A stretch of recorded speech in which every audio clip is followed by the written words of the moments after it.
in the kind of same, I guess, foreign policy type zone. He in the same interview yesterday, he said that he might consider pulling the U.S. out of the World Trade Organization, and he kind of reiterated, like doubled down, said that he would also consider not defending our NATO allies. I think the interviewer asked him, Mitch McConnell said maybe that was a rookie mistake. He said, no, Mitch McConnell's 100% wrong. So I'm wondering those are big, drastic changes for the U.S. I don't necessarily agree with that at all. I think that, we're in NATO, it was formulated to try to be strong, support our allies, and have us as the superpower be supportive of that.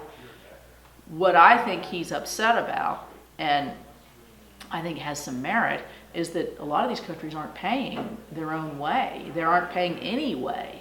And we're expending our dollars and tax dollars and American military to move forward with this. So I think when he says things like that, I just don't, I think he needs to rethink exactly what does he mean by that. Is that a dangerous proposal that he's kind of... I just think in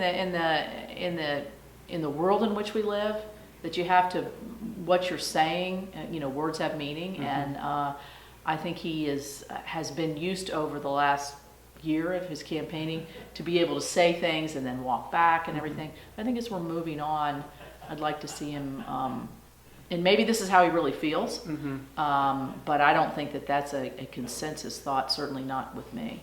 Okay.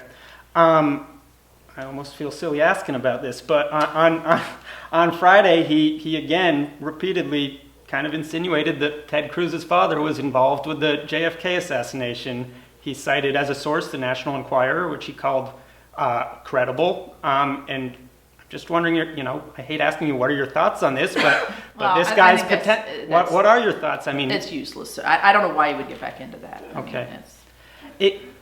Stuff like that and stuff like, just the NATO stuff is, he's going to be potentially the next leader of the free world, the leader of the United States military. When he says stuff like that, is it concerning? Well, here's where I am.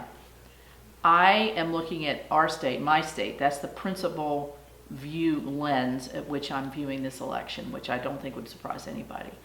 And if you saw my speech or listened to it, you can tell that this is very troubling to me where we are. I mean, I've lived in the state my entire life. I'm 62 years old. I've never seen such pessimism, lack of vision for a future, really concern about where is that next generation going to go.